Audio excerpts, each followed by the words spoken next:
Hello friends.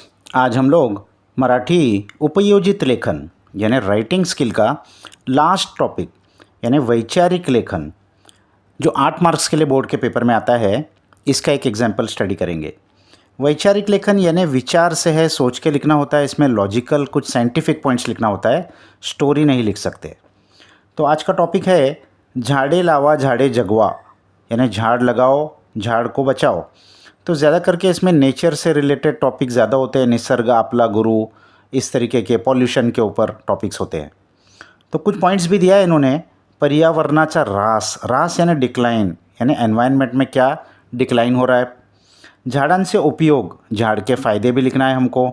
और उपाय योजना, तो ये जो डिक्लाइन हो रहा है इसके लिए क्या हम उपाय, क्या सोल्यूशन करेंगे।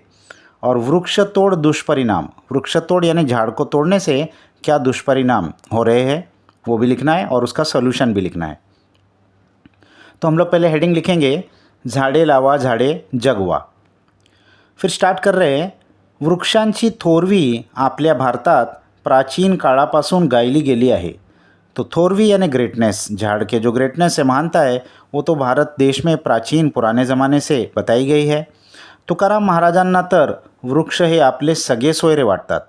तुकाराम महाराज को तो झाड़ ये अपने सगे संबंधी ही लगते हैं। असे हे वृक्ष आज या आधुनिक विज्ञान युगातही मानवासाठी तितकेच महत्त्वाचे आहे। तो ये जो झाड़ है आज के इस मॉडर्न साइंस के ज़माने में भी इंसानों के लिए उतने ही इम्पॉर्टंट है। वृक्ष आपल्याला हजार हातांनी मदत करतात। अन्न, वस्त्र, निवारा या मूलभूत गरजा तर ते भागवतातच। यानी झाड़ तो हमको बहुत मदद करते हैं।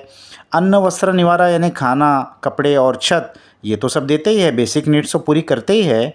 शिवाय आपल्या पूजा विधीसाठी नानाविध साहित्य देऊन आपल्याला सुखावतात। और हमारी दूसरी जो गरज है उसके लिए भी बहुत सारी चीज़ें देते हैं और हमको सुख पहुंचाते हैं।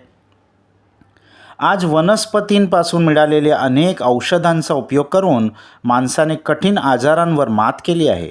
वनस्पति यानी प्लांट्स, आज प्लांट से मिले हुए बहुत सारे औषध, बहुत सारे दवाइयाँ इंसान ने बनाया है और उससे बहुत सारे बीमारियों का इलाज ढूंढा है।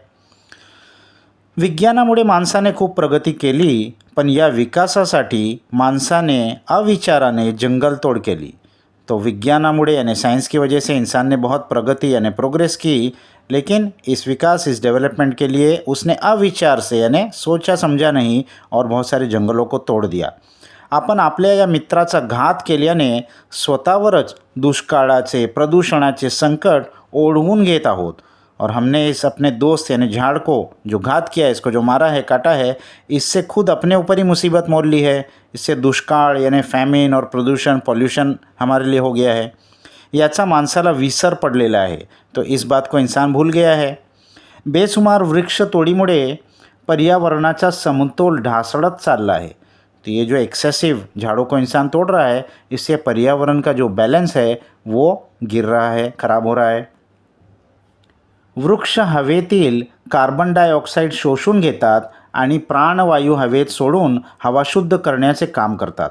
झाड़ हवा में से कार्बन डाइऑक्साइड को एब्जॉर्ब कर लेते हैं, शोषण यानी एब्जॉर्ब कर लेते हैं, और प्राणवायु यानी ऑक्सीजन हवा में छोड़ते हैं, यानी फोटोसिंथेसिस का जो प्रोसेस है। तो झाड़ के जो उपयोग है वो हमको लिखना है। यामुळे माणसाचे जगणे सुलभ व सुखी झाले आहे। तो इस वजह से इंसान की जो ज़िंदगी है वो बहुत आसान हुई है। यहाँ आप झाड़ के और भी बहुत सारे फ़ायदे लिख सकते हैं। फिर स्वतः जळून हे वृक्ष इतरांच्या उपयोगी पडतात। खुद जल के ये दूसरों के काम आते हैं। वृक्षाचा प्रत्येक अवयव मानुस, प्राणी, पक्षी यांना उपयुक्त है। झाड़ का हर एक पार्ट इंसान, जानवर या पक्षी के लिए वो इस्तेमाल होता है। वृक्षांजवळ भेदभाव नसतो और झाड़ कोई भेदभाव भी नहीं करता। ते सर्वांना समान वागणूक देतात। जो भी आता है उसको वो समान हर चीज़ देता है। अशा या वृक्षांची लागवड करणे आणि त्यांचे संवर्धन करणे हे आपल्या सर्वांचे प्रथम कर्तव्य आहे। तो ऐसे इस झाड़ की लागवड करना यानी उसको उगाना और उसका संवर्धन करना यानी उसका कॉन्जर्वेशन करना, प्रोटेक्ट करना, ये हम सब की कर्तव्य है, रिस्पॉन्सिबिलिटी है।